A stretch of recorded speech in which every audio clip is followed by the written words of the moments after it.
Hey Matthew, we're going to talk to the hackers at the MIT Bitcoin Expo.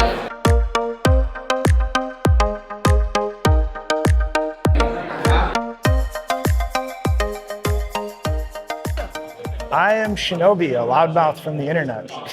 We are at the MIT Bitcoin Expo, one of the highest signal events, besides Bitcoin++, there is. I think there's a lot of good conversation around quantum prep. There's also a lot of talks on BitVM research and developments.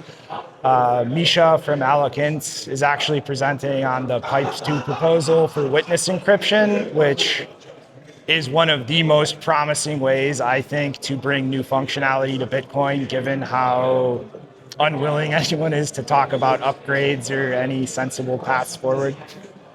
I think the quantum issue is the biggest thing. Like BitVM, like witness encryption, these types of things are just going to progress and develop regardless of people talking about them. But quantum is something that we actually have to act together on. It's not something that's just going to passively happen and can be deployed on its own.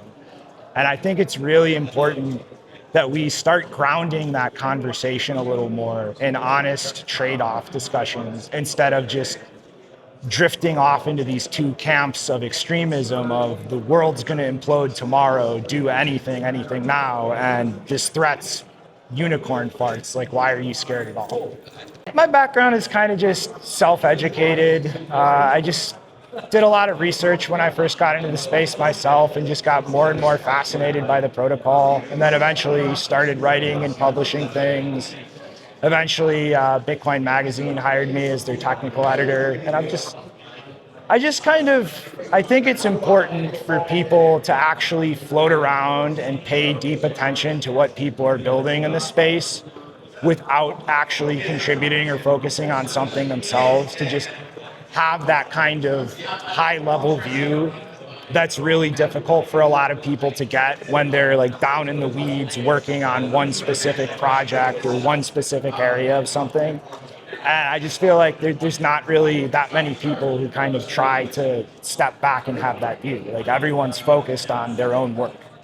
I say researcher loosely, as I feel it's a little insulting to people who actually do a lot more formal, structured research than I do. But I can't really think of any other way to describe what I do.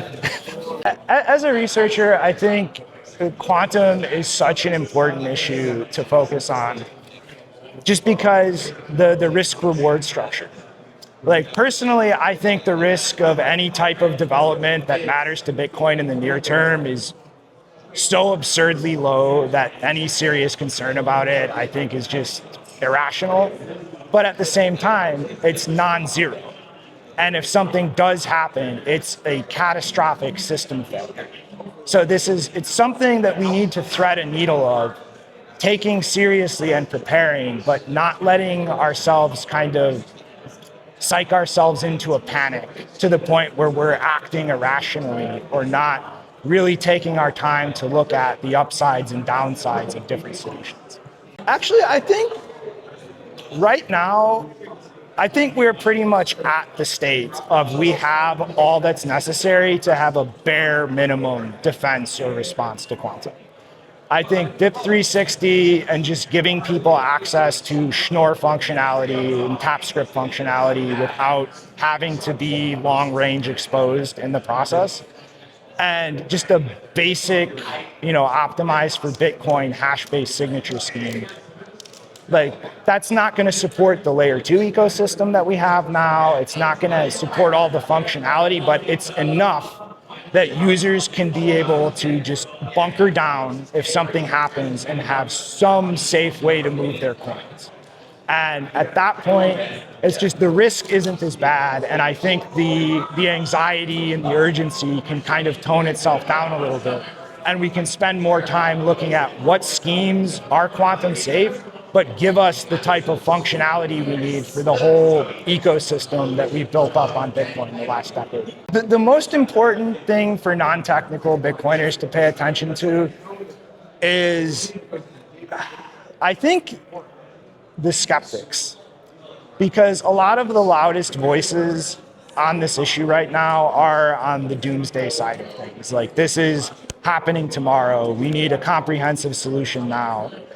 And I think like you need to look at the other side of that. You need to not let yourself get whipped up into a panic and think that your Bitcoin is just gonna blow up tomorrow. Like, there are very basic things you can do right now to protect yourself.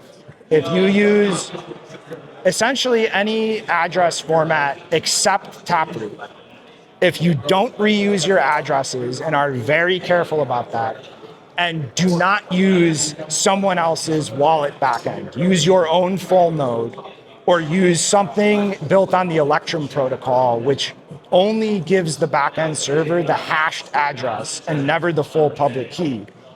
And as long as you don't spend your coins and you sit there, your coins are safe. Like, if you go to spend them, like, they could potentially be at risk now, but you would be able to just hodl, sit there, and wait until migration schemes are available or something to actually protect your coins when you move them from a legacy script to something that's quantum safe. And that is something everyone who owns Bitcoin can do right now. Like, it's not as bad as it seems. Things that would piss everyone off.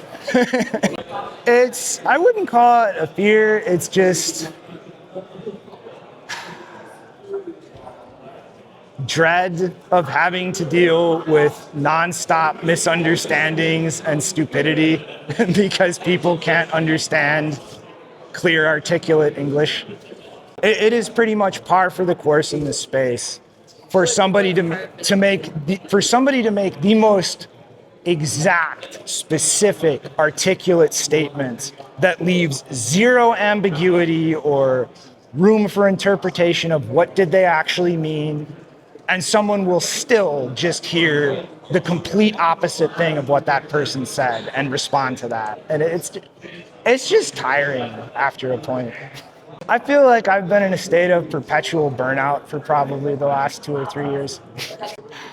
It won't happen, but people just need to like step back and realize, like, you don't control Bitcoin. Like, none of us do. This is something out of all of our control that's going to just organically evolve the way the incentive alignment of everybody who participates in it lines up. And it's like, there are things in the world that you don't control, and Bitcoin is one of them. And I feel like a lot of this community doesn't want to accept that. Like, it almost feels like they've internalized some sense of control or ownership over it as part of their identity. And I think that's just a fundamental failure to understand what this is.